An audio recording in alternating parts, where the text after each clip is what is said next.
गोपिका जीवनस्मरणं गोविंदा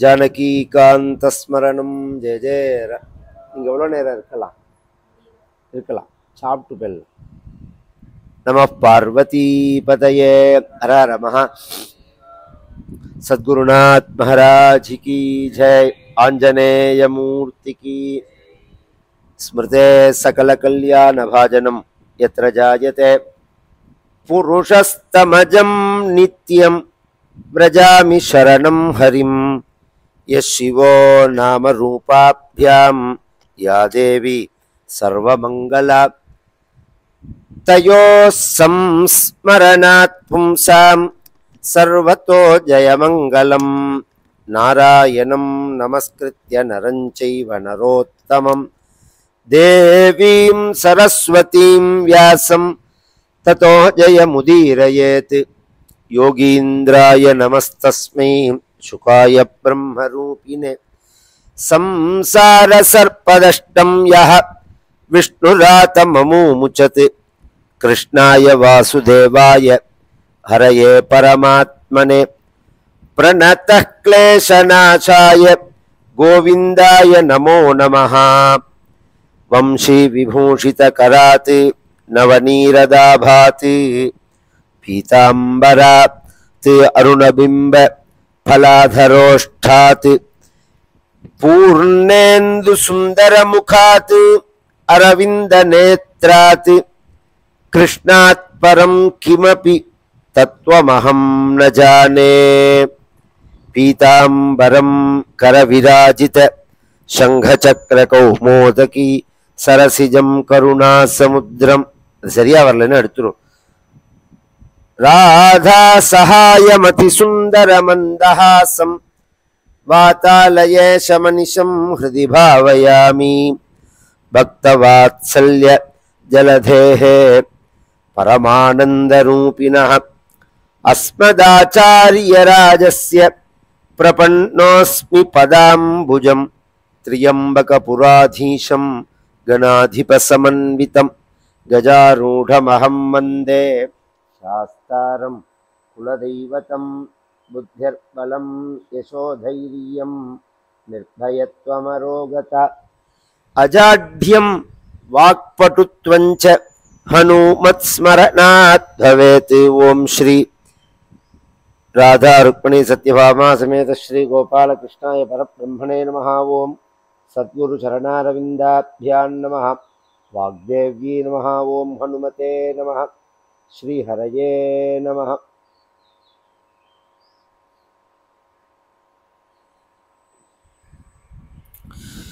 एवं कर्म विशुद्ध्या विशुद्ध सत्त्वस्यान्तर्हृदय आकाश शरीरे ब्रह्मणि भगवति वासुदेवे महापुरुष रूपोपलक्षणे श्रीवत्स कौस्तुभ वनमालारिधर गदादिभिः उपलक्षिते निज पुरुष हृल्लिखितेनात्मनि पुरुष रूपेण विरोचमान उच्चैस्तरां भक्तिः अनुदिनं येधमान रया जायते। एवं वर्षायुध सहस्र पर्यन्तावस्थित कर्म निर्वाणावसरोधि भुज्यमानं स्वतनयेभ्यो रिक्तं पितृपीतामहं यथादायं विभज्य स्वयं सकल सम्पन्निकेतात् स्वनिकेतात् पुलहाश्रमं प्रवौराजा तयेत्थ पविरत पुरुषभर्जनया भगवति प्रवर्धमानानुराग भरद्रुत हृदय शैथिल्यः प्रहर्ष वेगेनात्मन्युद्भिद्यमान रोम पुलक कुलक औत्कण्ठ्य प्रवृत्त प्रणय बाष्प निरुद्धावलोकनयनः।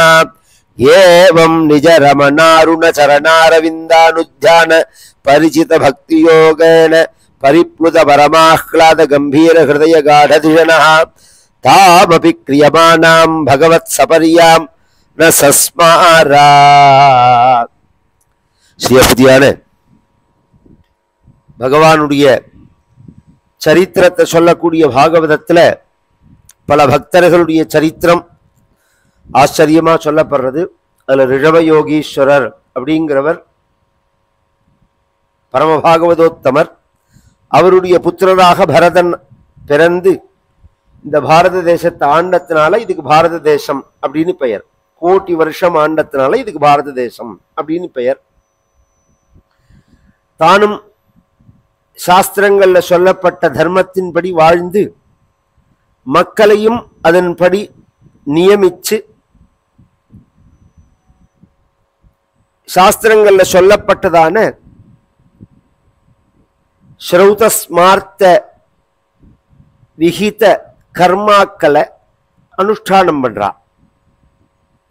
ஸ்ரௌதம் அப்படின்னா யாக யஜ்ஞங்கள், ஸ்மார்த்தங்கள் அப்படின்னா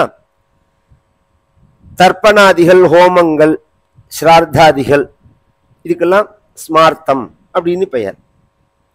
ஸ்மிருத்யுக்தத்துக்கு ஸ்மார்த்தம்னு பேரு, ஸ்ருத்யுக்தத்துக்கு ஸ்ரௌத்தம்னு பேர். ஸ்ருதினா வேதம், வேதம் என்ன சொல்லியிருக்கோ அதுக்கெல்லாம் ஸ்ரௌத்தம்னு பேரு. ஸ்மிருதி அப்படின்னா தர்மசாஸ்திரம்னு பேர், அது என்ன சொல்லியிருக்கோ அதுக்கெல்லாம் ஸ்மார்த்தம்னு பேர். இப்ப நாம என்ன சொல்றோம், விபூதி இட்டுண்டவால ஸ்மார்த்தாளுங்கிறோம், நாம இட்டுண்டவாலும் ஸ்மார்த்தால் தான். ஸ்மிருதி சொன்னபடிதானே நீங்களும் வாழறேன், அனுஷ்டானங்கள்லாம் அப்படித்தானே பண்றேன். அதனால நாம என்ன சொல்றோம்ங்கிறத மனசுல வாங்கிட்டு சொல்லணும். ஸ்மிருத்யுக்தமான கர்மாக்கள். அப்ப வைஷ்ணவா விஷ்ணுவா ஆராதிக்கிறவா வைஷ்ணவா, சிவன் ஆராதிக்கிறவா சைவா, அப்படிதான் நம்ம பேசுறோமே தவிர இது பொதுவா எல்லாரையும் குறிக்கிற சப்தம். இது எதற்கு அப்படின்னா ஸ்மிருத்யுக்தங்கள் ஆச்சார அனுஷ்டானங்களை சொல்றது. கல்யாணாதிகள் பூர்வம் அபரம்னு சொல்லுவோம். ஒரு மனிதன் வாழ பரியந்தம் உள்ள காரியங்கள், வாழ்ந்து முடிச்சப்புறம் அவனுக்கு என்ன நடக்கணும் அப்படிங்கிற விஷயங்கள், இதெல்லாம் வேதங்கள்ல அங்கங்க மந்திரங்களா சொல்லிட்டு போயிருக்கு. அதெல்லாம் அடுத்து மகரிஷிகள் எந்த மந்திரத்தை எடுத்து எந்த இடத்துல உபயோகப்படுத்தணும், யாகங்களை வேதமே டைரக்டா பிரயோகத்தை சொல்லிட்டு போயிடுது. ஸ்மார்த்தங்களுக்கு வேதம் டைரக்டா பிரயோகத்தை சொல்லல, சில விஷயங்களுக்கு சொல்லிட்டு பேசாம விட்டுடுத்து. இப்ப சந்தியாந்தனமே பண்றோமே நாம, அர்க்கியத்துக்கு சொல்லியிருக்கு, ஜபத்துக்கு சொல்லியிருக்கு, உபஸ்தானத்துக்கு சொல்லியிருக்கு. இவம் மே வருண ஸ்ருதி ஹவம் அத்தியாச்சம் நடையா அப்படின்னு சொல்றோமோ நம்ம, இத்தியாதி உபஸ்தானத்துக்கு சொல்றது. மற்றதெல்லாம் மகரிஷிகள் சொன்னதை சேர்த்துதான் சந்தியாந்தனம்ங்கிற ஒரு கோர்வையா அமையறது. இப்ப புரோக்ஷணம் பண்ணிக்கிறோம்னா ஆபோஷ்டாமயோபுவான்னா புரோக்ஷணம் பண்ணிக்கிற மந்திரம் அது. இன்னைக்கு எப்ப புரோக்ஷணம் பண்ணினாலும் அதை சொல்லிதான் பண்ணிக்கணும். அது மாதிரி அது. இப்ப ஆதித்யன் தர்ப்பயாமி, சோமன் தர்ப்பயாமிங்கிறதெல்லாம் நம்ம மகரிஷிகள் சொன்னதுதான், வேதத்துல டைரக்டா சொல்லல. அதெல்லாம் இது மாதிரி நிறைய உண்டு. அவாவா குடும்பத்துல என்ன நம்ம அனுஷ்டானம் பண்றோமோ அதுல போட்டு குழப்பிக்க கூடாது. பெரியவா என்ன அனுஷ்டானம் பண்றாங்கிறத பார்த்து பண்ணணும். அது மாதிரி பார்த்து பண்ற மாதிரி நம்ம ஆத்துல பெரியவா இல்லைன்னு வச்சுக்கோங்க, நம்ம ஞாதிகள் இருப்பாள், யாராவது பங்காளிகள் இருப்பா, ஞாதிகள் இருப்பா, சகோத்திரக்காரா இருப்பா, இல்லைன்னா சமூகக்காரா இருப்பா. அவர்கள் என்ன அனுஷ்டானம் பண்றார்களோ அதை ஃபாலோ பண்ணணும். அப்படிதான் நாம் எடுத்துக்கணும். அதை இல்லையா, இது சம்பந்தப்பட்ட ஆச்சாரிய புருஷர்கள் இருக்கா. இன்னைக்கு இத்தனை மடங்கள்னு சொல்றோம் பார்த்தீங்களா, இதெல்லாம் இந்த சம்ஸ்காரத்தை அனுசரிச்சு வர்றதுதான். அந்தந்த பிரதேசங்கள்ல உள்ள சம்ஸ்காரங்களை அந்த ஆச்சாரியர்கள்லாம் வழிபடுத்துறா. இப்ப ஆச்சாரியார் ஆதிசங்கரருடைய வழி எடுத்துட்டாலே அநேகம் பேர் இருக்கா, வைஷ்ணவம்னு எடுத்துட்டா அநேகம் பேர் இருக்கா. இது இவாளுக்குள்ள இத்தனை பிரிவா இத்தனை சண்டையா அப்படின்னு கேட்பா. இவன் ஒரு ஆச்சரியம் என்னன்னா, இந்த நக்கல், பரிகாசம், ஏளனம் இதெல்லாம் ஹிந்து மதத்துக்கு மட்டும்தான். இதை விட 1000 வெட்டுக்குத்து பிரிவு எல்லா மதத்திலையும் இருக்கு. எந்த மதத்துல பிரிவு இல்லை, எந்த மதத்துல எத்தனை வகையான வழிபாட்டு முறை இல்லை, எத்தனை சமூகம் இல்லை, எத்தனை ஆச்சார அனுஷ்டானங்கள் இல்லை. இன்னைக்கு வேர்ல்டு வைஸ் பார்த்தோம்னா உலகத்திலேயே சண்டை போட்டுக்காதவா இந்துக்கள் தான், ஒருத்தருக்கு ஒருத்தர். நாடுகள்லாம் எடுத்து பாருங்க, ஒரு நாடு சண்டை போடுறதுன்னா அவங்க குரூப்புக்குள்ளேயே தான், அவர்கள் இனத்துக்குள்ளேயே தான் அவர்கள் சண்டை போடுறார்கள். உலகமே அப்படிதான் அமைஞ்சிருக்கு. நமக்கு ஆச்சாரங்களை நமக்கு நிர்ணயம் பண்ணி அதன்படி நாம் நடக்கிறதுக்கு தான் ஆச்சாரிய புருஷர்கள். அதனாலதான் ஆச்சாரியர்கள்னு பேரவாளுக்கு. நம்ம என்னோட ஆச்சாரியர்னு சொல்ல மத்தியில உங்க சம்பிரதாயம் என்னங்கிறத அவர் சொல்லுவார், சொல்லணும். உட்காந்து வம்பு பேசி சொத்தை சேர்த்து மடத்து சுகத்தை அனுபவிக்கிறதுக்காக ஆச்சாரியனா வரல. அந்த சமூகத்தை முழுக்க இன்னைக்கு பாலபெரிவாள் எடுத்து பாருங்க. அந்த நம்ம மடத்து சிஷ்யா அப்படின்னு யார் சொல்றோமோ அவளை முழுக்க சேர்த்து, இது உங்க குலதெய்வம், இது உங்க சம்பிரதாயம், நீங்க இப்படி இருக்கணும், இதுக்குள்ளதான் இது இந்த நிர்ணயங்கள்லாம் வரும், இதெல்லாம் கரெக்ட் பண்றா. அதுக்குதான் ஆச்சாரியாளு. நாமும் அதுதான் பண்ணணும். புதுசாலாம் நமக்கு பக்தாலாம் சேர்க்க வேண்டாம். ஏகப்பட்ட பேரை சேர்த்து இங்க என்ன கம்பெனியை நடத்துறோம். ஏற்கனவே உள்ளவாளை, அந்தந்த சமூகத்துல உள்ளவாளை கரெக்ட் பண்ணி அந்த ஆச்சாரங்கள்ல அவளை நடத்துறதுக்கு வழி காமிக்கிறதுக்கு தான் ஆச்சாரிய புருஷன்னு பேர்.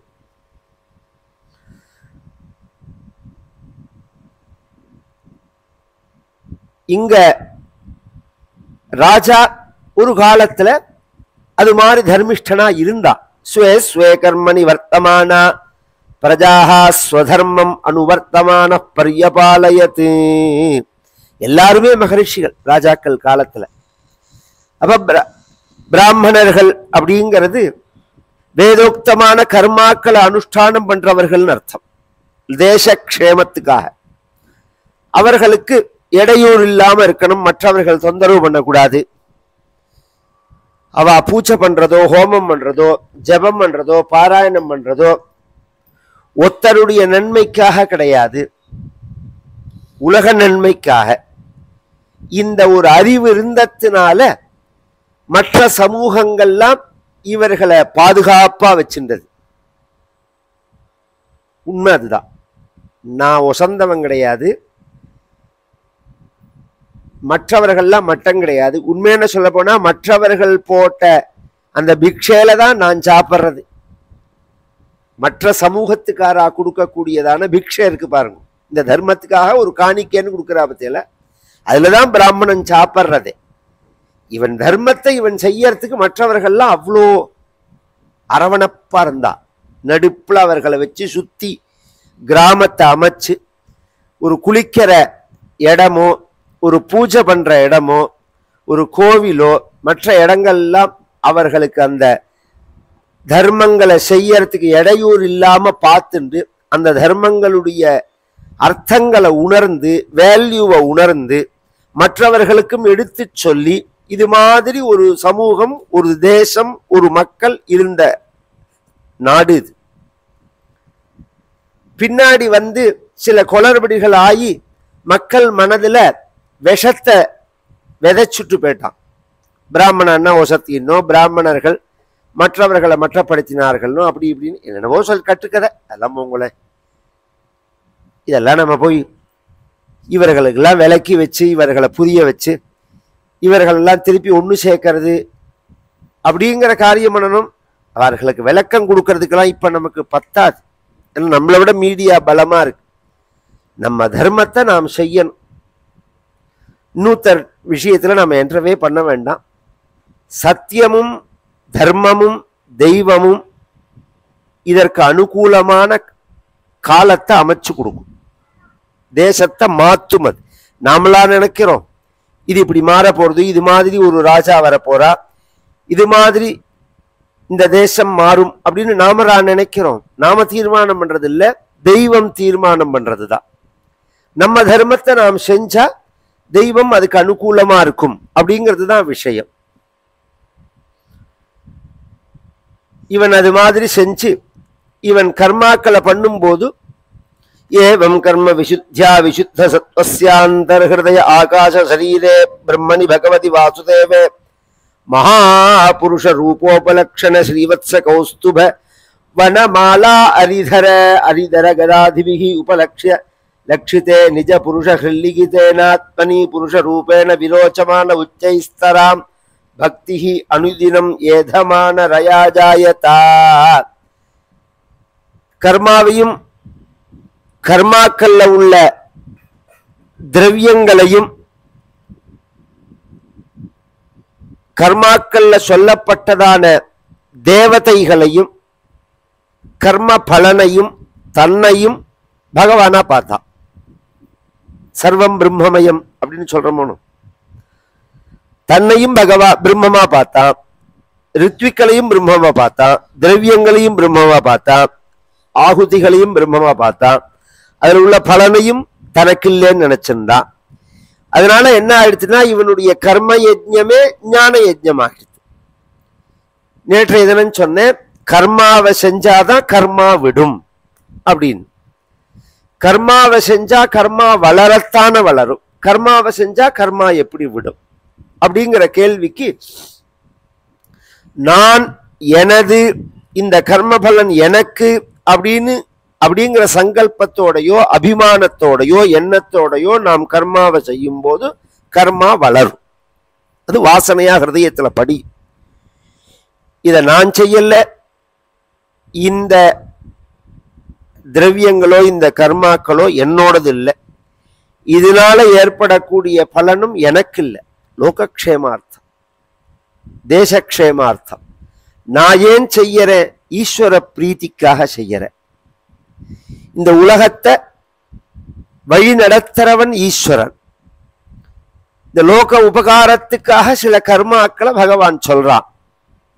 அதை நான் அவர் ஆஜ்ஞையின் பேர்ல நான் செய்யறேன், கட்டளையின் பேர்ல நான் செய்யறேன். நான் செஞ்சா பகவானுக்கு பிரீத்தி அதுல. அதனால தானே ரொம்ப பெருசா சொல்ல வேண்டாம். ஒரு சின்ன சந்தியாந்தனம் பண்றதே கூட, சின்னன்னு சொல்றேன், பெருசுதான் சந்தியாந்தனமே. என்ன பண்ணாலும் பரமேஸ்வர பிரீத்தி அர்த்தம், நாராயண பிரீத்தி அர்த்தம், அப்படிதானே சொல்றோம் நாம. இது ஈஸ்வர பிரீத்தியா இந்த காரியத்தை பண்றோம் அப்படின்னு தான் ஆரம்பமே. அப்படி பண்ணிட்டா அந்த கர்மா மோட்சகமாயிடும், பந்தகமாகாது, மோட்சகமாகும். கர்மா செய்யாம கர்மாவை விட்டுட முடியாது. இப்ப உதாரணம், ஒரு டிக்கெட் வாங்கிட்டு ஒரு ரயில்ல டிராவல் பண்றோம் அப்படிங்கிறது, அந்த டிக்கெட்டோட வேல்யூ எது வரையில்?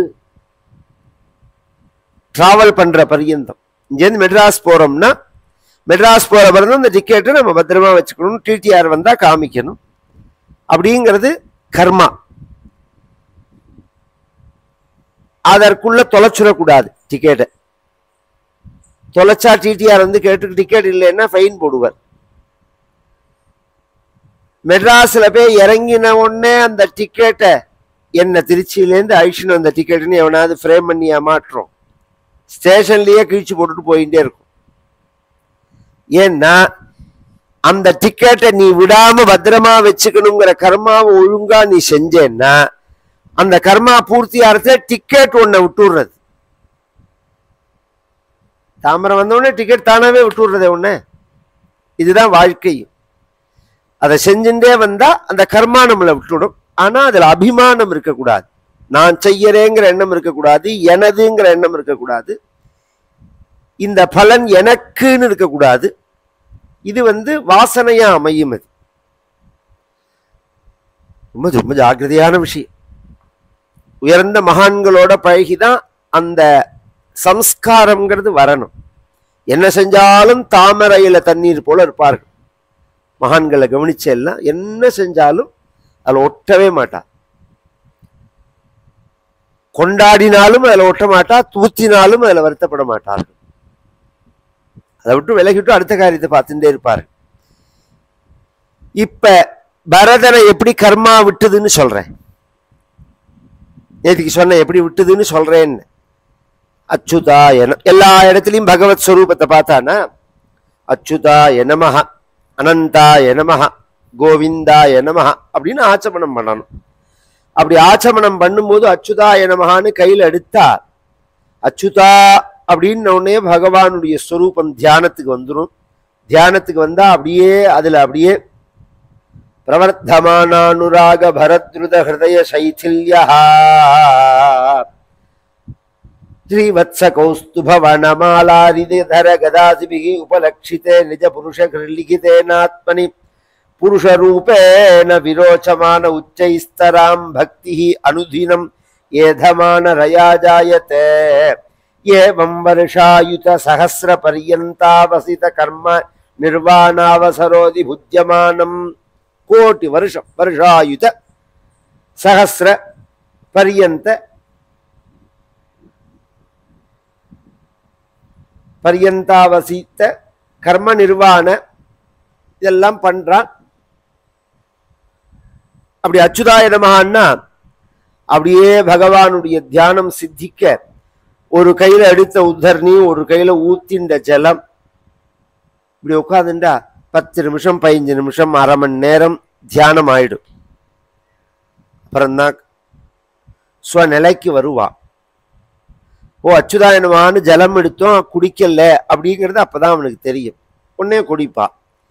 குடிச்சுட்டு திருப்பி ஜலத்தை எடுத்தா அனந்தாய நமஹா அப்படின்னா 1 மணி நேரம் ஆகும். இப்ப ஆச்சமனத்துக்கே 3 மணி நேரம் ஆச்சுன்னா அப்புறம் அடுத்த காரியங்கள்லாம் எப்படி பண்றது? மனசு அப்படி லயமாறுதுன்னு அர்த்தம். சில பேர் இதை பண்ணுவா, எதை பண்ணாலும் கண்ணை முடிஞ்சு தூங்க ஆரம்பிச்சிருவா. நான் சொல்றது தூக்கம் இல்லை, நான் சொல்றது லயம், தியானம். அந்த அபியாசம் வரணும்.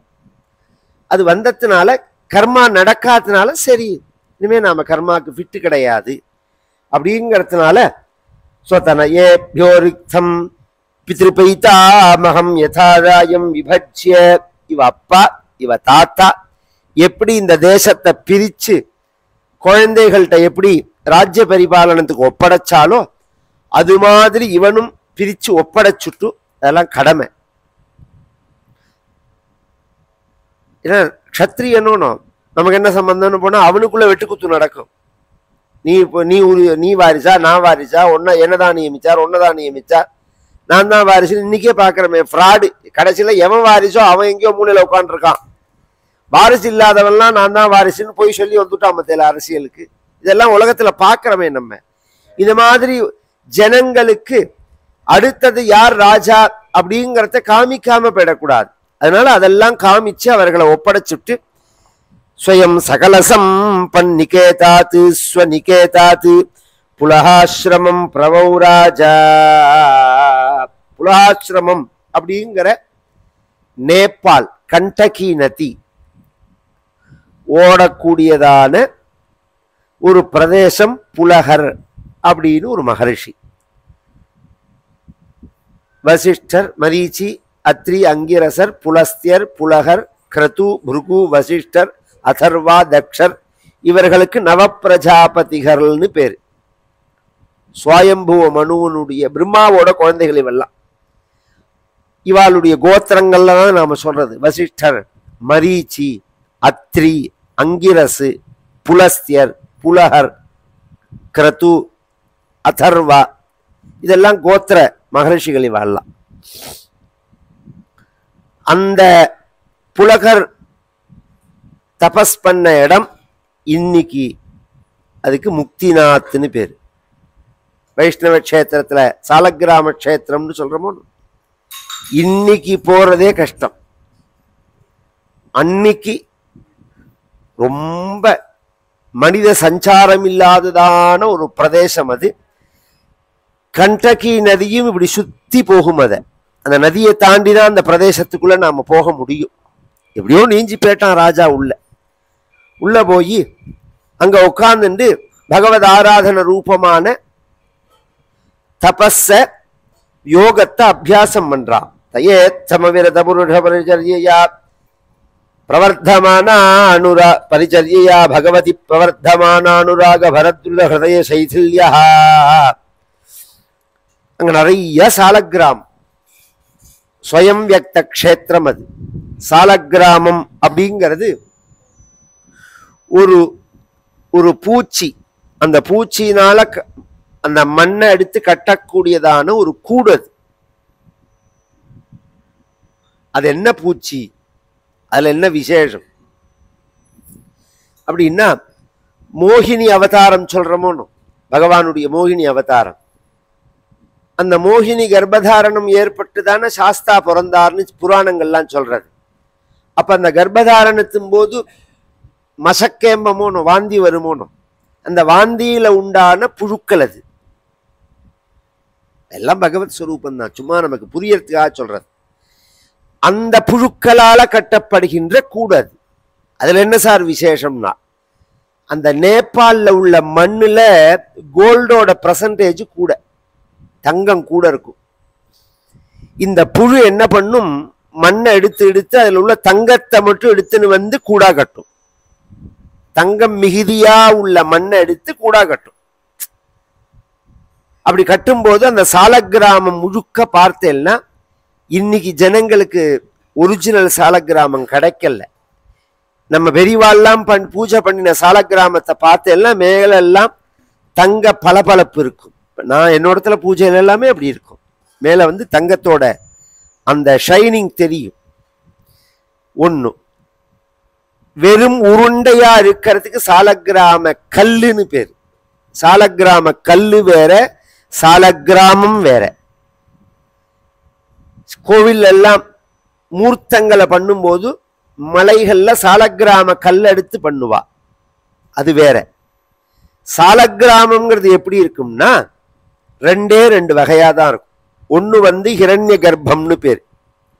இந்த புழு கூட்டை கட்டி பிரிக்காம இருக்கும். அப்ப பார்த்தாலே மேல தங்கத்தோட அந்த பளபளப்பு தெரியும். கூட்டை கட்டிட்டு ஓட்டை போட்டுட்டு அது வழியா பேட்டு வரும்.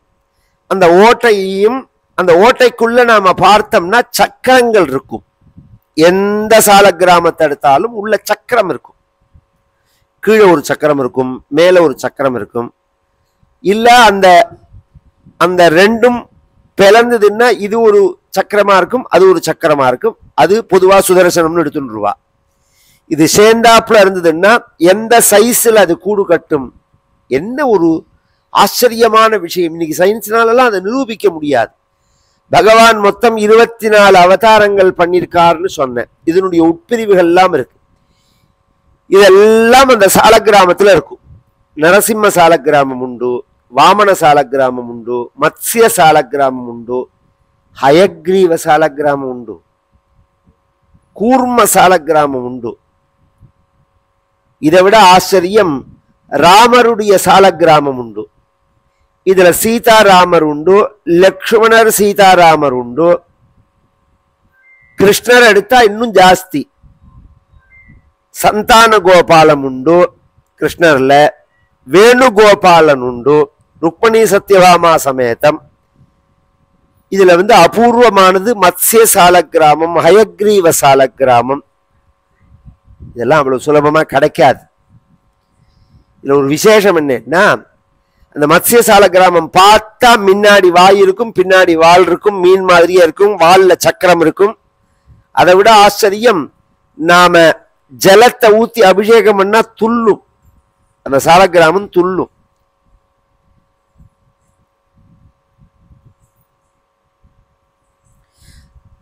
இது மாதிரி பெரியவாள்லாம் பூஜை பண்றதே அதை காமிச்சிருக்கா நமக்கு. அவ்வளோ அழகா இருக்கும்.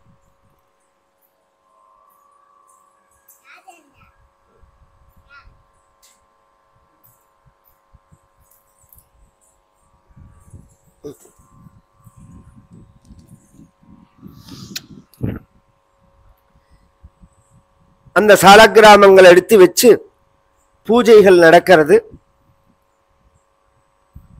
தத்பக்தவரியோ பரதோ மகாத்மா நிக்ஷிப்ய ராஜ்யம் தனயேஷ்வசக்தஹ சகண்டகி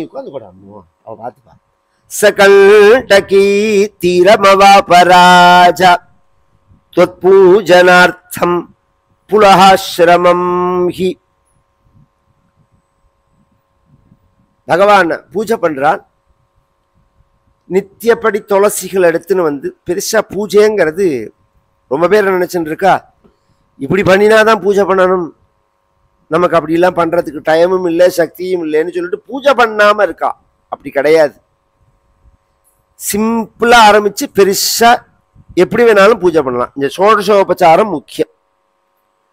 தியாயாமி, ஆவாகயாமி, ஆசனம் சமர்ப்பயாமி, பாத்தியம் சமர்ப்பயாமி, அர்க்யம் சமர்ப்பயாமி, ஆச்சமனியம் சமர்ப்பயாமி, ஸ்நாபயாமி, வஸ்திரம் சமர்ப்பயாமி, உபவீதம் சமர்ப்பயாமி, ஆபரணம் சமர்ப்பயாமி, கந்தாந்தாரயாமி, புஷ்பமாலிகாம் சமர்ப்பயாமி, புஷ்பை பூஜையாமி, தூபம் தரிசயாமி, தீபம் தரிசயாமி, நேவேத்தியம் கற்பூரம். இதான் முக்கியம். இதை நீங்க மந்திரம் சொல்லியும் பண்ணலாம், மந்திரம் சொல்லாமையும் பண்ணலாம்.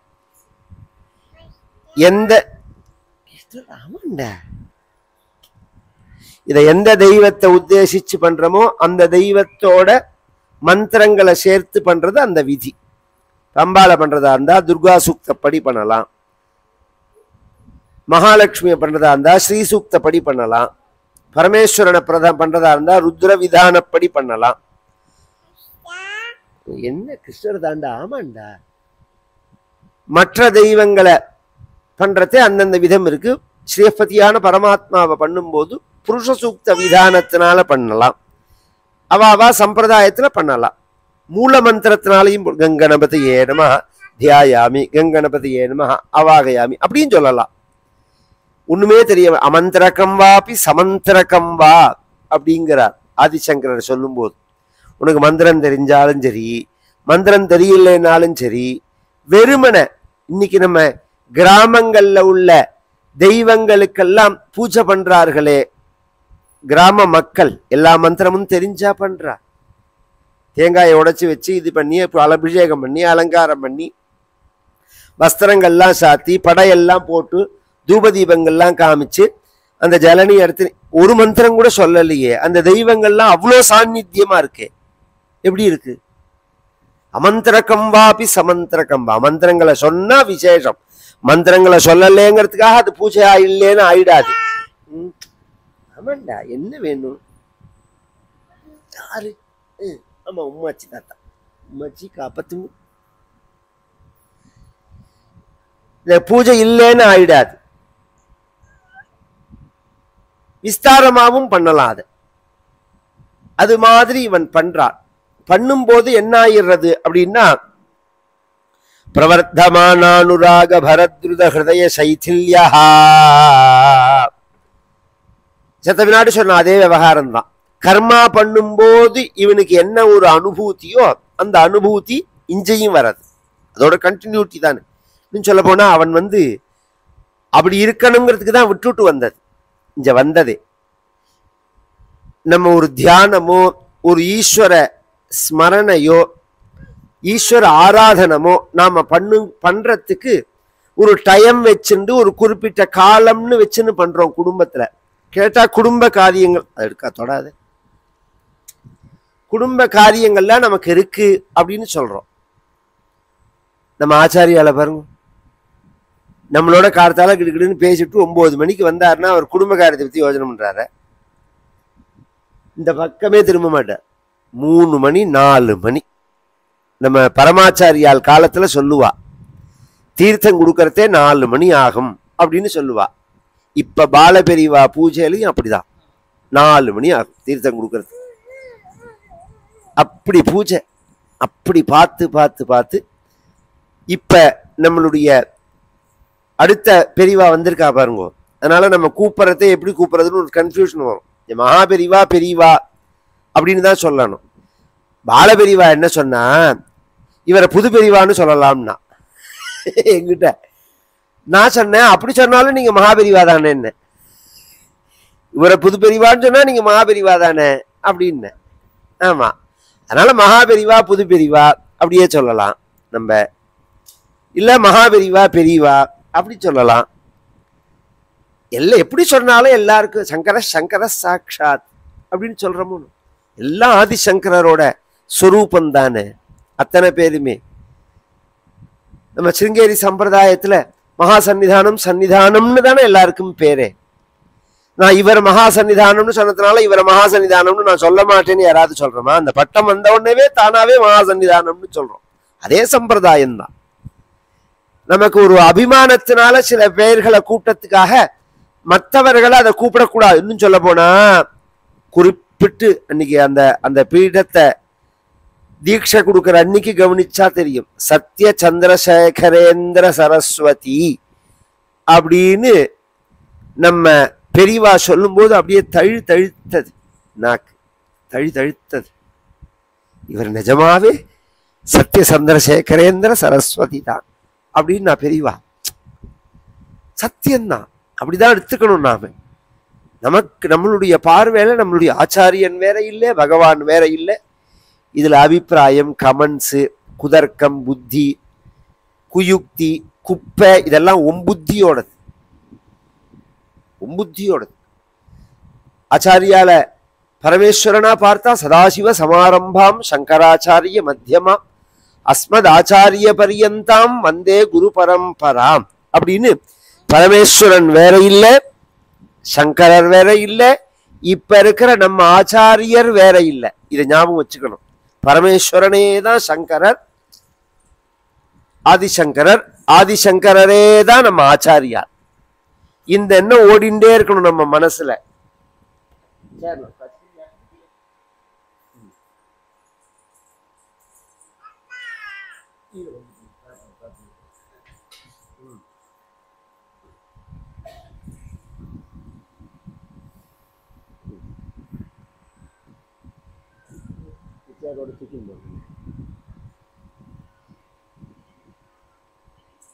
கையும் ஜாகிரதை.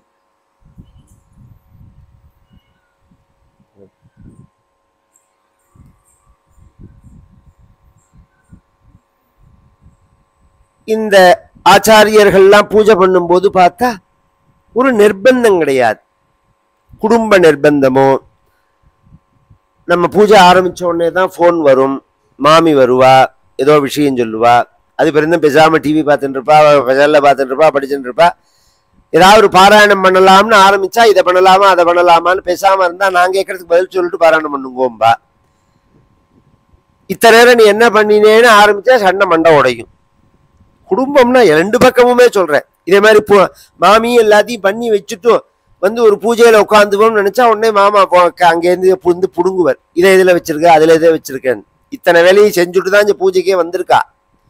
எல்லா இங்க பாருங்கோ, ஸ்ரேயாம்சி பகுவிக்னானி. ஒரு நல்லது செய்யணும்னு நினைச்சா 1000 இடைஞ்சல் வரத்தான் வரும். அதனாலதான் அந்த காலத்துல சந்தியாவந்தனத்துக்கே வெளியில போயிடுன்னு, ஆத்துக்குள்ள பண்ணாத. சந்தியாவந்தனமே ஆத்துக்குள்ள பண்ண நிம்மதியா பண்ண முடியாது. ஆத்தங்கரையில பார்த்து எல்லாம் மண்டபம் கட்டி விட்டுருப்பா. இன்னைக்கு இந்த இங்க போனேன்னா இந்த காவேரி கரை முழுக்க போனேன்னா இந்த திருச்சியிலேருந்து ஆரம்பிச்சு கும்பகோணம் மாயரம் பரியந்தம் காவேரியில ஸ்நானம் பண்ணிட்டு படிக்கரையில பார்த்தா ஒரு பிள்ளையார் கோவில் இருக்கும், ஒரு மண்டபம் இருக்கும். இதுல என்ன விசேஷம் தெரியுமோ? ஸ்நானம் பண்ணி மடிய உணர்த்தி அனுஷ்டானம் பண்ற பரியந்தம் அந்த மண்டபத்துல வசதி இருக்கும். நம்ம பெரியவா எல்லாரும் அப்படிதான் இருப்பா. ஸ்திரீக்கள்லாம் வந்து ஸ்நானம் பண்ணிட்டு ஜலத்தை எடுத்துன்னு போயிடுவா. புருஷர்கள்லாம் ஸ்நானம் பண்ணி மடியெல்லாம் உணர்த்திட்டு கர்மானுஷ்டானங்கள் பண்ணி பிரம்மயஜம் பண்ணி சஹசிராவர்த்தி பண்ணி, எனக்கு தெரிஞ்சு இந்த மேற்க மகாதானபுரம் புரிந்தும் இந்த காவேரி உண்டு. கிருஷ்ணராஜபுரம், மகாதானபுரம், குளித்தலை, இந்த அக்ரஹாரங்கள்லாம் நித்தியப்படி காவேரி ஸ்நானம் பண்ணுவா. எங்க உன்னூட்ட மாமா ஒருத்தர் மகாதானபுரத்துல இருந்தார். நித்தியப்படி அவர் நித்தியப்படி காவேரி போய் ஸ்நானம் பண்ணி சஹசிராவர்த்தி பண்ணுவார். 1008 காயத்ரி. கார்த்தால 6 மணிக்கு போனார்னா 9 மணிக்கு தான் வருவார். இது மாதிரி இங்க அல்லூர்ல ஒரு வாத்தியார் இருந்தார், அப்புசாஷில அவருடைய அப்பா. நித்தியப்படி கார்த்தால போனார்னா பிரம்மயஜங்கள்லாம் முடிச்சுட்டு அவர் வரத்தே 10:30 மணி ஆகும். இது மாதிரி சாதுக்கள் எல்லாம் வசிச்ச பிரதேசம் இது. புண்ணிய தேசம் இது, புண்ணிய தேசம். அது மாதிரி அவர்கள் கர்மாக்களை பண்ணுவதற்கோ, ஈஸ்வர ஆராதனம் பண்ணுவதற்கோ, ஜபங்களை பண்ணுவதற்கோ, தியானங்களை பண்ணுவதற்கோ எப்ப குடும்பம் இடையூறா அமையறதோ அப்ப சன்னியாசம் வாங்கிடுவா. இந்த வெறுப்போ கோபமோ கிடையாது. இதுல இருந்தா பண்றது பந்தமா இருக்கு, இதுல இருந்தா ஃப்ரீயா இருக்கலாம். இதுதான் வித்தியாசம். இதுல இருந்து உன்னால பண்ண முடிஞ்சதுன்னா கிரகஸ்தனாவே இருக்கலாம். மகரிஷிகள்லாம் அப்படிதான் இருந்திருக்கா. மகான்கள் சில பேர்களுமே அப்படிதான் இருந்திருக்கா. இவன் அது மாதிரியே பண்ணின்னு வரான். இவன் அதனாலதான் வந்ததே. எல்லாத்தையும் விட்டுட்டு கர்மா வேற, தியானம் வேற. கர்மாக்கள் சாஸ்திரங்கள்ல சொல்லப்பட்டதப்படிதான் பண்ணி ஆகணும். அதுல வந்து நடுப்புல பிரேக் ஆகக்கூடாது, தவறுதல்கள் வரக்கூடாது. யமனியம ஆசன பிராணாயாம பிரத்யாகார தாரணா தியான சமாதின்னு சொல்லக்கூடிய அஷ்டாங்க யோகத்தை அபியாசம் பண்றான். அதான் விஷயம். அப்ப என்ன ஆகும் அப்படின்னு சொன்னா, பூஜை பண்றதே சால கிராமத்தை எடுத்து ஆவாகனம் பண்ணி ஆசனம் பண்ணி அபிஷேகம் பண்ணி அர்ச்சனை பண்றதே ஓம் கிருஷ்ணாய நமஹா, ஓம் கமலாநாதாய நமஹா, ஓம் வாசுதேவாய நமஹா, ஓம் பிரத்யு, இப்படி சொல்றதே அந்தந்த நாமாவை சொல்லும் போது அதனுடைய அர்த்தத்தை அனுசந்தானம் பண்ணினா அப்படியே கிருஷ்ணன்னா கருப்பன் அர்த்தம். கருப்பன்கிறதுல என்ன அனுசந்தானத்துக்கு இருக்கு அப்படிங்கிறவாளுக்கு பாரதியார சொல்றேன். காக்கை சிறகிலே நந்தலாலாங்கிறார். உந்தன் கரிய நிறம் தோன்றுதையே நந்தலாலா. அந்த காக்கையோட அந்த சிறகு இருக்கு பாருங்க, கருப்பா இருக்கும். கொஞ்சம் எட்டி நின்று பார்த்தா அதுல பச்சையும் நீலமும் ஷேட் அடிக்கும். இந்த கருப்பே அந்த மயிலோடது மாதிரி, இந்த மயிலோட இந்த பச்சையும், மயில் பச்சையா நீளமா கருப்பா மூணுமே கலந்து இருக்கும். இதுதான் பகவானோட நிறம்ங்கிற. இத தியானம் பண்ணினா எப்படி இருக்கும்? அப்படியே தியானம் ஆயிடும். அல்லது பகவானுடைய கருணை, கிருபை, சரித்திரம் இதை ஏதாவது அனுசந்தானம் பண்ணும் போது அதை நினைச்சு அப்படியே பகவான் இப்படி கிருபை பண்ணினானே, விதுராக்ரூர வரதாய நமஹா,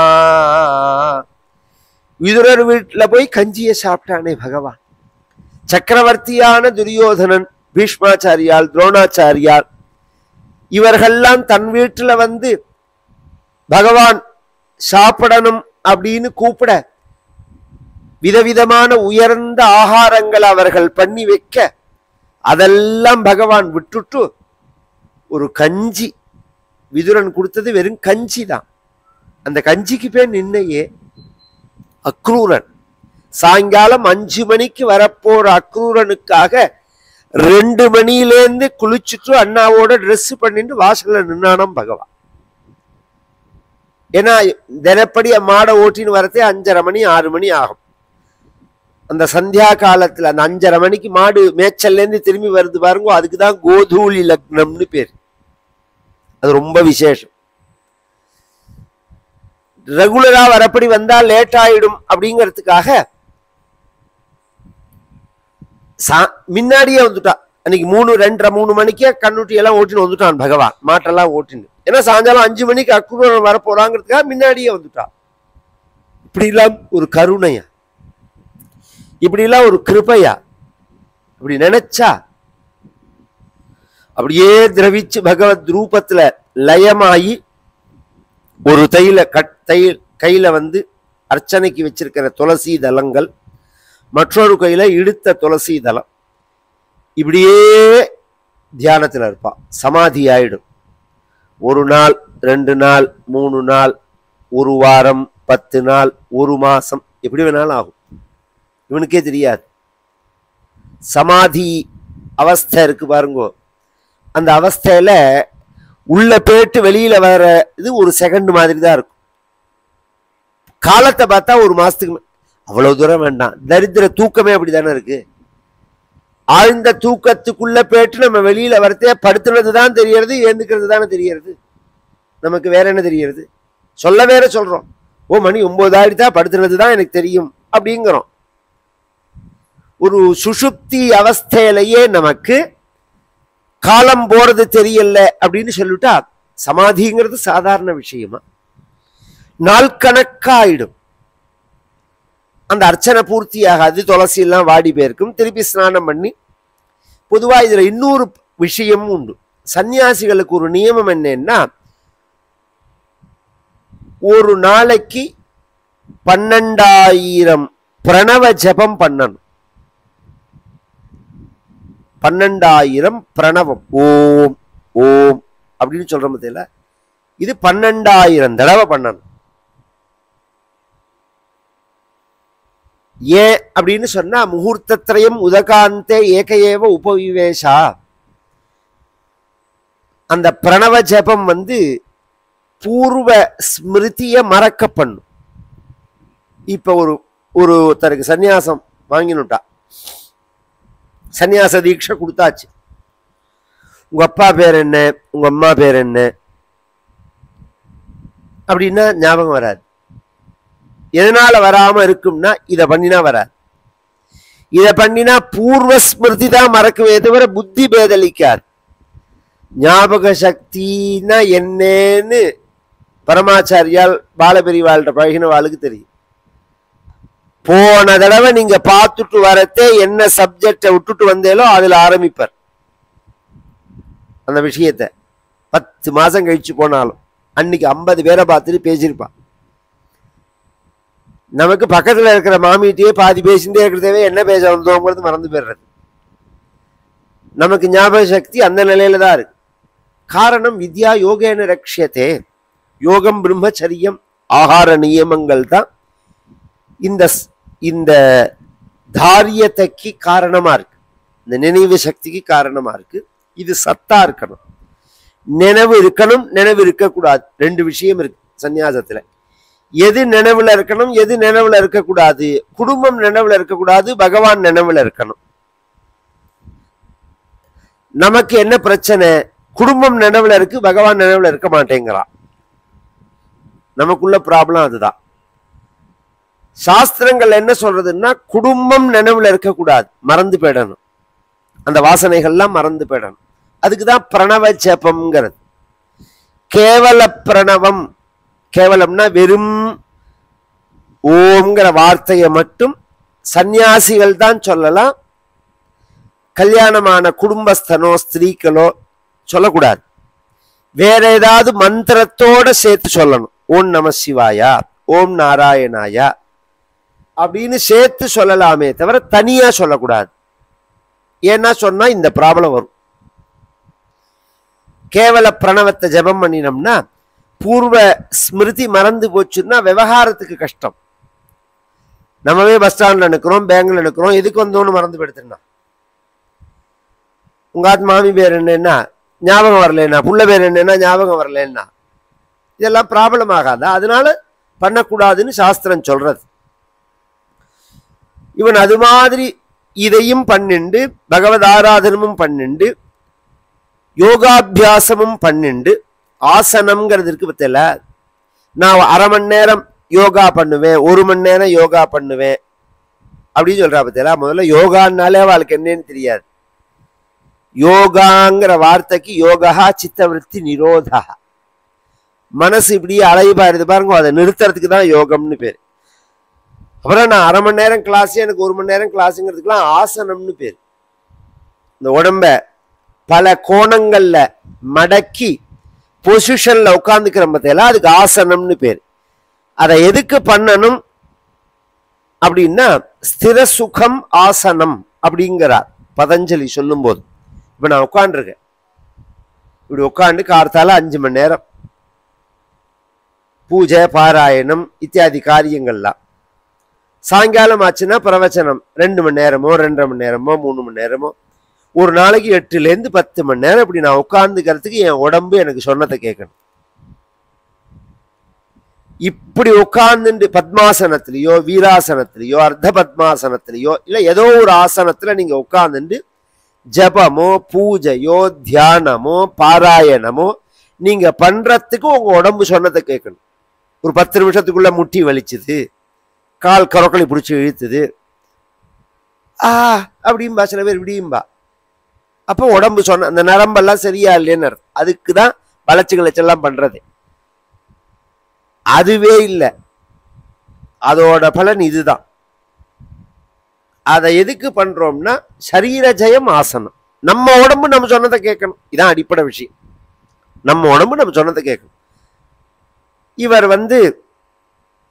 சூரிய அதுல ஒரு அபியாசம் இருக்கு. சூரிய தத்த திருஷ்டினா அப்படின்னா, காயத்ரியோ மற்ற சில ஜபங்களோ இடுப்பளவு ஜலத்துல நின்றுண்டு இப்படி பண்ணணும். இப்படி பண்ணும்போது சூரியனை நேரடியா பார்க்க கூடாது அப்படின்னு ஒரு சாஸ்திரம். கார்த்தால 8லேருந்து 7லேருந்து ஒரு 8:30 மணி பர்யந்தம் சங்கம காலம்னு பேரு. அந்த சமயத்துல சூரியனை பார்த்தா எஃபெக்ட் கூட. ஆனா நாம பார்க்க கூடாது, ஒரு கைடன்ஸ் இருக்கணும். அது பார்க்கிற ஒரு நாம அதை பார்க்கணுங்கிறதுக்கு தானே சந்தியாந்தனத்துல திருஷே விஸ்வாய சூரியே இப்படி பண்ற மத்தியில இப்படி பண்ணி சூரியனை பார்க்கிறோமோ, பார்க்கணுங்கிறதுனாலதான். நேரடியா பார்த்தா பிரச்சனை வரும், கண் அஃபெக்ட் ஆகும். சில நம்ம சாஸ்திரம் அழகா சொல்றது இவருக்கும், இப்படி விரலை வச்சிருந்து இப்படி வச்சுக்கணும், இப்படி வச்சுன்னு இந்த ஓட்ட வழியா சூரியனை பார்க்கணும் அப்படின்னு காமிக்கிறது. நித்தியப்படி சூரிய தரிசனம் பண்ணணும். ஒரு க்ஷணம் பண்றோம் நாம. இத ரொம்ப நேரம் பண்ணுவா யோகீஸ்வரர்கள்லாம் ஞானிகள்லாம் ரொம்ப நேரம் பண்ணுவா. என்னத்துக்காக அப்படின்னு சொன்னா, இன்னைக்கு ஒரு நாள் சொன்னேன்னா, உணவு ஆகாரம் அப்படிங்கிறதுனாலதான் நாம ஜீவிக்கிறோம். அந்த ஆகாரம் நமக்கு எதுலேருந்து? ஓஷதிகள்லேருந்து வர்றது, தாவரங்கள்லேருந்து வர்றது. தாவரங்களுக்கு அந்த சக்தி எப்படி வர்றது? சூரியன்டேந்து வர்றது. சூரியன்டேந்து தாவரங்களுக்கு வந்து அது ஸ்டார்ச்சா மாத்தி நாம சாப்பிடும் போது அது சக்தியா அந்த ஸ்டார்ச்சை நம்ம உடம்பு எடுத்துக்கிறது. இப்படிதான் இந்த டிரான்சாக்ஷன் நடக்கிறது. நம்மால சூரியன்டேந்து நேர அந்த சக்தியை எடுக்கிறது யாருக்குமே கிடையாது. உலகத்துல உள்ள எல்லா உயிரினங்களும் தாவரங்கள் எடுத்துட்டு தாவரத்தின் மூலமாக தான் எடுத்துக்கிறது.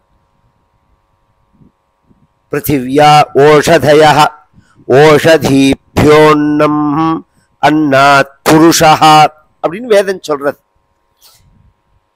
இந்த சூரியன்டேந்து உயிர் வாழற சக்திய செடிகள் எப்படி எடுத்துக்கிறதோ அதை நமக்கு எடுத்துக்கிறதுக்குள்ள டெக்னாலஜி நமக்கு வந்துடுத்துன்னா நம்ம சாப்பிடவே வேண்டாம். நேர சூரியனை ஒரு 1/2 மணி நேரம் பார்த்தா போறோம், வயிறு ரொம்ப போயிடும், எஃபெக்ட் ஆயிடும் உடம்பு. அப்படி இருந்திருக்கா சில யோகீஸ்வரர்கள்லாம், அப்படி இருந்திருக்கா. அவ்வளவு தூரம் வேண்டாம். பரமாச்சாரியாலோட தம்பி சிவன் சார்னு இருந்தார். அவரோட பழகின வாழ்க்கை தெரியும், சாப்பிடவே மாட்டாரு. 12 வருஷம் போல அவர் பெருசா சாப்பிட்டதே கிடையாது. நீங்க ஏதாவது ஒரு வடை ஒரு நாளைக்கு போய் சாப்பிடுவார், 10 நாளைக்கு 3 நாளைக்கு 5 நாளைக்கு ஒரு தடவை இத்தினோண்டு பாதி வடை சாப்பிடுவார், 1/2 இட்லி சாப்பிடுவார், 1/4 இட்லி சாப்பிடுவார், 1/4 டம்ளர் காப்பி குடிப்பார், ஜலம்னு குடிக்க மாட்டார்.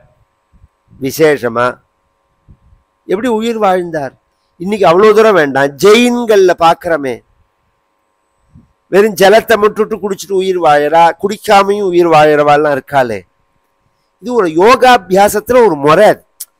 இந்த எதுக்குன்னா அதுக்குன்னு ஒரு டயத்தை செலவழிச்சு சமைச்சு அதுல ஈடுபட்டு இங்க பொழுது முடிஞ்சா அதுக்கு தானே டைம் சரியா இருக்கு. நாம அந்த டயத்திலையும் தியானம் பண்ணணுங்கிறதுக்கு தானே தவிர அது ஒரு பெரிய வித்தைங்கிறதுக்காக இல்லை. இவன் அது மாதிரி தியானங்களை பண்ணிட்டு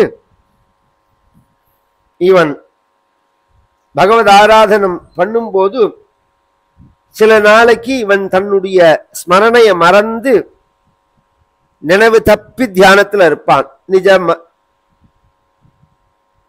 தயேத்தமவிரத புருஷ பரிச்சர்யா பகவதி பிரவர்த்தமானானுராக பரத்ருத ஹிருதய சைதில்யா பிரஹர்ஷவேகே நாத்மன்யுத்வித்யமான ரோம புலக குலக ஔத்கண்ட்ய பிரவృத்த பிரணய பாஷ்பனிருத்தாவலோகநயனஹ ஏவம் நிஜ ரமணாருண சரணாரவிந்தானுத்யான பரிஜித பக்தியோகேன பரிப்ளுதः பரமாஹ்லாத கம்பீர ஹிருதய காடதிஷனஹ தாமபி கிரியமானாம் பகவத் சபர்யாம் ந சஸ்மாரா.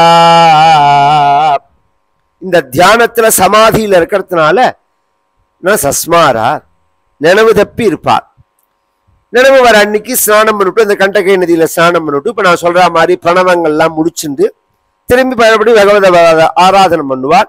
அது மாதிரி ஒரு நாளைக்கு ஏகதாது மகாநத்யாம் கிருதாபிஷேக நையமிக அவசியகா பிரம்மாட்சரம் அபிகிருணானோ முகூர்த்தத்ரயம் உதகாந்தே ஏக ஏவ உபவிவேஷா தத்ர ததா ராஜன்னே ஹரிணி பிபாசயா ஜலாசயாபியாசம் ஏக ஏவ உபஜகாமா தயாபே பீயமான உதகே தாவதேவா விதூரேன மிருகபதோ நதோ மிருகபதே உன்னாதா லோக பயங்கர உதபததே.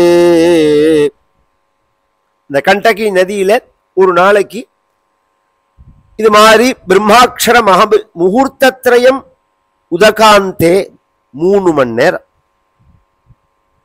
எங்க தாத்தா அனந்தராம தீட்சிதர் செங்கல்பட்டுல அவருக்கு ஒரு வைத்தியத்துக்காக தங்கினார். மகான்கள் எப்படி வைத்தியம்னா உடனே அங்கேயே போய் டாக்டர்கிட்டே உட்காந்து மருந்தை சாப்பிட்டுட்டு படுத்த படுக்கையா இருந்து குடிக்க கூட மாட்டான். யாராவது உடம்பு தொடச்சணும் அப்படிம்பாலும் எங்க தாத்தா அப்படி இல்லை. 5 மணிக்கு கிளம்பி பாலாருக்கு போயிடுவார். பாலாறுல போய் வேஷ்டி எல்லாம் தோச்சு 7 தடவை உதறினா மடியது, அதையே கட்டிக்கலாம். ஈரம் கட்டின தோஷம் வராது. அந்த வேஷ்டியை புழிஞ்சிட்டு 7 தடவை உதறணும். உதறிட்டு திருப்பி அந்த வேஷ்டியை கட்டிடலாம். கட்டிட்டு அனுஷ்டானம் பண்ணாதான் சுத்தம் அடி. தர்ப்பணங்கள்லாம் அப்படிதான் பண்ணணும். நீங்க இந்த பழைய பட்டை கட்டிக்கிறேன், இதை கட்டிக்கிறேன், அதை கட்டிக்கிறேன் எல்லாம் சொன்னா அது மடி ஆகாது. அதனால நதியில ஸ்நானம் பண்றவாள்லாம் என்ன பண்ணுவா, போன உடனே வேஷ்டியெல்லாம் ஸ்நானம் பண்ணிவிட்டு வேஷ்டியை நன்னா தோச்சு புழிஞ்சு நன்னா உதறிட்டு அதையே கட்டிட்டு அனுஷ்டானங்களை பண்ணுவா. அந்த மாதிரி பண்ணும்போது 9 மணி ஆகும் எங்க தாத்தாவுக்கு ஜபங்கள் முடியறது. காயத்ரி, தட்சிணாமூர்த்தி, புவனேஸ்வரி இதெல்லாம் சித்தி பண்ணினவா. சித்தின்னா என்ன அப்படின்னா அக்ஷர லட்சம் ஜபம் பண்றதுக்கு சித்தின்னு பேர். எத்தனை எழுத்து அந்த மந்திரம் இருக்கோ அத்தனை லட்சம் ஜபம் பண்ணணும். 24 எழுத்து காயத்ரியோனோ 24 லட்சம் ஜபம் பண்ணணும்.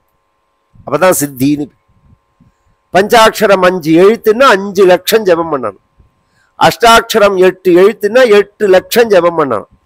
புவனேஸ்வரிங்கிறது ஒரு எழுத்து தான், அதனாலதான் ஈஸிங்கிறது. ஏகாட்சரம்னு பேர். அதுக்கு இந்த பிரணவத்தை விட்டுடணும், மந்திரத்தை தான் எடுத்துக்கணும். அப்போ 1 லட்சம்ங்கிறது 3 நாள்ல பண்ணுலாம். தட்சிணாமூர்த்தி இதெல்லாம் சித்தி பண்ணியிருக்காரு தாத்தா. அப்படி ஜபம் பண்ணும் போது ஸ்நானம் பண்ணி ஈரத்தை கட்டிக்கிறாரோனோ வெய்யல் அடிச்சு வேஷ்டி காஞ்சிரும்.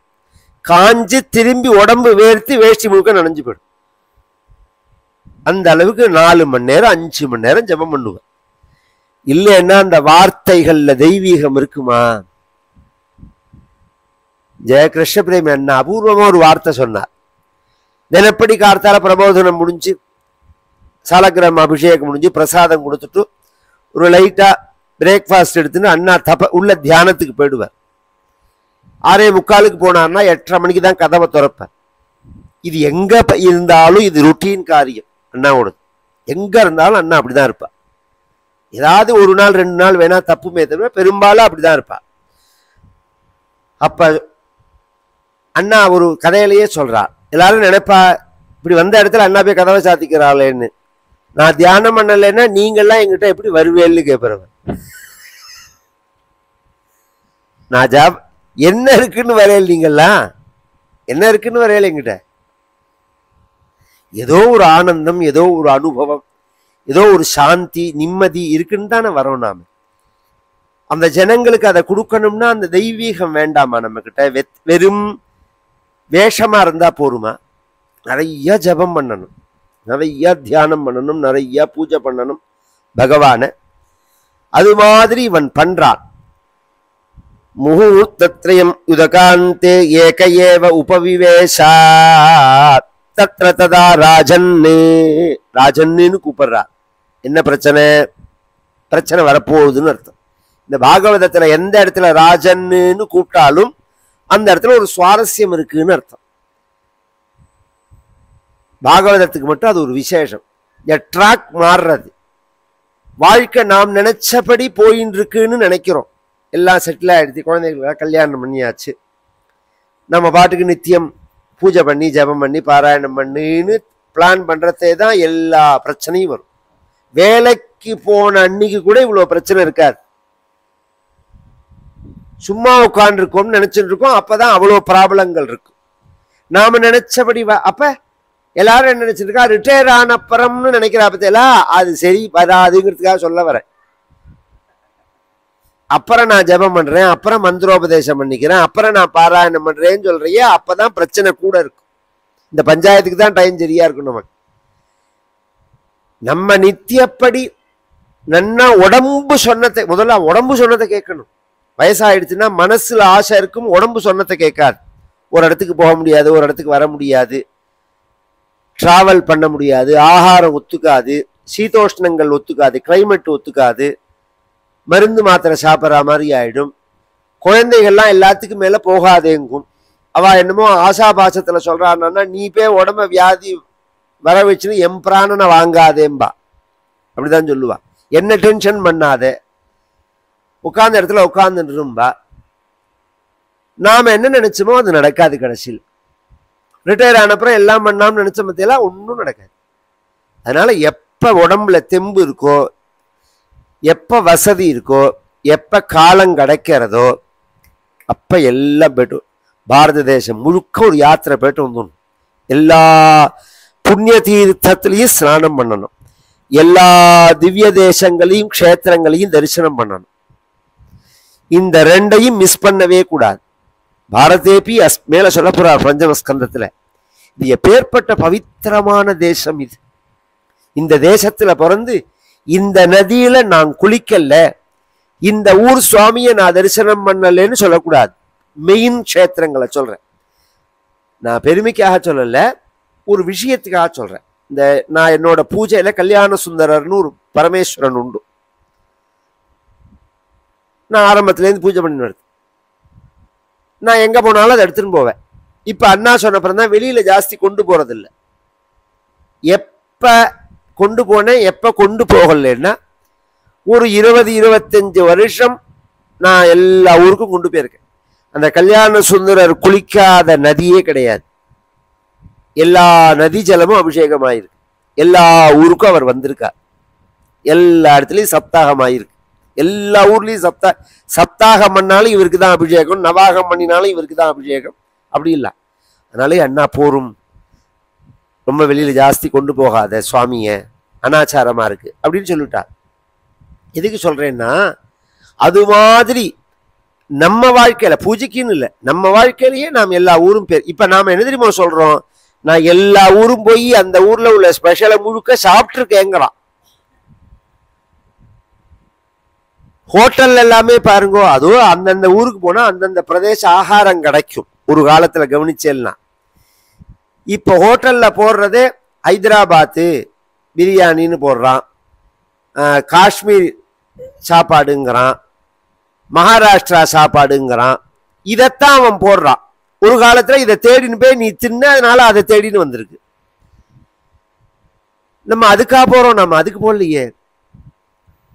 நம்ம எல்லா இடத்துக்கும் போயிருக்கணும், எல்லா நதிகள்லயும் ஸ்நானம் பண்ணிருக்கணும். 12 ஜோதிர்லிங்கம், 51 சக்தி பீடத்துல 4 பீட்டமோ 5 பீட்டமோ தான் நம்ம தேசத்துல இல்ல, பாகிஸ்தான்ல இருக்கு. மிச்சம் உள்ளது 108 திவ்ய தேசத்துல 2 திவ்ய தேசம் இங்க கிடையாது. மிச்சம் 106 திவ்ய தேசம், 270 சொச்சம் பாடல் பெற்ற ஸ்தலங்கள், பஞ்சபூத க்ஷேத்திரம்.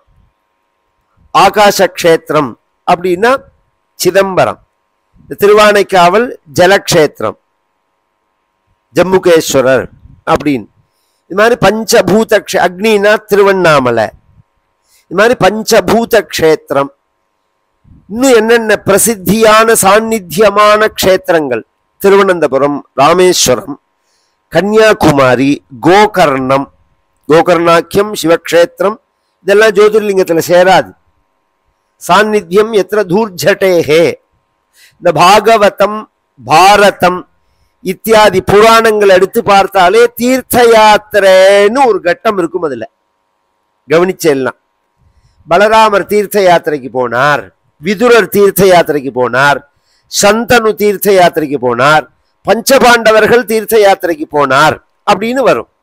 எதுக்காக என்னால் நாமெல்லாம் போகணுங்கிறதுக்காக, நாமெல்லாம் அந்த தீர்த்த யாத்திரைக்கு போகணும் அப்படிங்கிறதுக்காக. இப்ப என்ன பண்றான், 75 வயசுல தீர்த்த யாத்திரை கிளம்புறான். தீர்த்த யாத்திரை கடைசியில எப்படி ஆயிடுறதுன்னா தீர்க்க யாத்திரையா ஆயிடுறது. வார்த்தகே தீர்த்த யாத்திராங்கிறது தீர்க்க யாத்திரா. பத்ரிநாத் போனார், குளிர் தாங்கல்ல, அங்கேயே கொளுத்திட்டு வந்துட்டாருன்னு வந்துடும் கடைசியில். அப்படிதானே இருக்கு. நன்னா உடம்பு இருக்கிறதே பண்ண வேண்டாமோ? வாழ்க்கை மாறி போயிடும். அதுக்காக சொல்ல வர, பரீட்சை சக்கரவர்த்திக்கு 32 வயசுல வேட்டையாட போன இடத்துல பசிதாக மிகுதியினால ஒரு பிராமணன் கழுத்துல பாம்ப போட்டான். வாழ்க்கை மாறி சாபம் ஏற்பட்டதுன்னு சொல்றமோ, அது மாதிரி இவன் வாழ்க்கையில ஒரு பிரச்சனை வரப்போகுது. இந்த பரதர் வாழ்க்கையில தத்ர ததா ராஜன் கூப்பிடுறார். இவர் எந்த இடத்துல உட்கார்ந்து ஜபம் பண்றாரோ அதுக்கு பக்கத்துல ஒரு கர்ப்பிணியான மான் வந்து ஜலம் குடிக்கிறது. ஹரிணி பிபாசையா ஜலாசயாபியாசம் ஏக ஏவ உபஜகாமா ததாபே பீயமான உதகே தாவதேவா விதூரேன மிருகபதோஹோ உன்னாதஹா லோக பயங்கரஹா உதபததே. இது ஜலம் குடிக்கிறது, பூர்ண கர்ப்பம் இந்த மான், பிரசவ வேதனை, தாகம். பிரசவம் வந்தா எந்த அம்மா இருக்கா மடியில போட்டு தடவி கொடுக்கறதுக்கு? காப்பி கொடுப்பாளா? ஒரு வாய் காப்பி குடிக்கிறியான்னு கேட்பா. தடவி கொடுப்பா. ஒரு வாய் கரைச்சி வேணா கொடுக்கட்டுமான்னு கேட்பா. மனுஷியாலா இருந்தா. மிருகங்கள்லாம் ரோமத்துக்கு ரோமம் பிரசவ வலி எடுக்கும். அதுதான் அதை சமாளிச்சாகணும். அதனாலதான் கீழே இறங்கிடக்கூடாது. மனித பிறவியை விட்டுட்டோம்னா இந்த சுதந்திரம் கிடையாது. மிருகமா போயிட்டோம்னா சுபாவத்தினாலதான் பிறவி வரது. மனுஷ சுபாவத்தை மாத்திக்க கூடாது. இது இப்படி ஜலம் குடிச்சுட்டே இருக்கிறதேவே தாவதேவா விதூரே நததோ மிருகபதேஹே உன்னாதஹா லோக பயங்கர உதபதத்து. ஒரு சிம்மம் கர்ஜிக்கிறது. இந்த சிங்கங்கள்லாம் எழுந்துன்ற உடனே ஒரு சத்தம் கொடுக்கும். இதுல 2 எஃபெக்ட் உண்டு. அது சத்தம் கொடுக்கறது அதோட சுபாவமா இருந்தாலும் இந்த சத்தத்தை கேட்டு சின்ன மிருகங்கள்லாம் பயந்து ஓடும். 4 திசையில ஓடும் போது சிலது என்ன ஆகும், அந்த சிங்கம் இருக்கிற இடத்துக்கே வந்துடும். வந்தா அதை சாப்பிடும். இந்த மான் காதுல விழுந்த உடனே மான் சுபாவத்திலேயே பயந்தாங்குழி. ஒவ்வொருத்தருக்கும் ஒன்னொரு சுபாவம்ங்கிறது.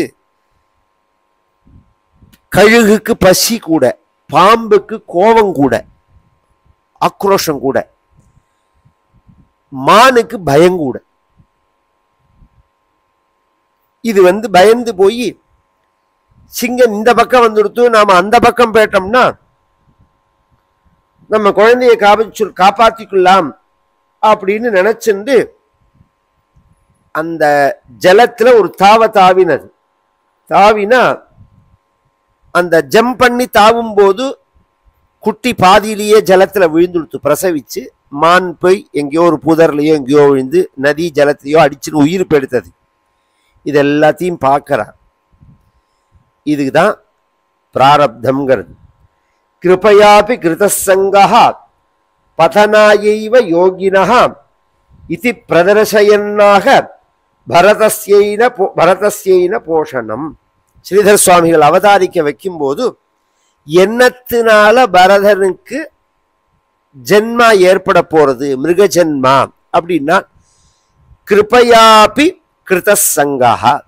இந்த மானை பார்த்த உடனே குட்டிமா, தாய் இல்லை, நடுப்புல ஜலத்துல போய் முட்டிண்டு ஒரு திட்டுல நிக்கிறது. இதை காப்பாத்தணுங்கிறது ஜீவகாருண்யம். ஜீவகாருண்யம் பகவானுக்கு ரொம்ப பிடிச்ச விஷயம். ஆனா அது எந்த அளவுன்னு இருக்கு. ஒரு கட்டத்துல ஜீவகாருண்யம் கருணைங்கிறது எந்த அளவு இருக்கும்னா, நாம இன்னொருத்தரை ஹிம்சை பண்ணாம இருக்கிறதுக்கு தான் கருணையே தவிர நீ போய் பந்தப்படுறதுக்கு கருணை இல்லை. அன்பாயிரு அடிமையாயிராதேம்பர் ஞானானந்த சுவாமிகள். நீ அன்பா இருக்கேங்கிற பேர்ல அடிமையாயிடாதே, மற்றவர்களுக்கு பந்தமாயிடாதேம்பர்.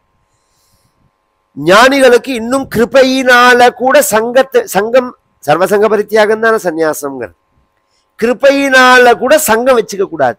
அதுதான் இந்த ப்ராப்ளமே. இவமே இந்த மான எடுத்துட்டு வந்தார் பரத யோகீஸ்வரர், தொடச்சார், கரையில விட்டார். இது வருது நியாயம். இந்த குட்டி என்ன பண்றது? யாருக்குமே உலகத்துல தன்னை ரட்சிக்கிறவாங்கிறது தெரியும்.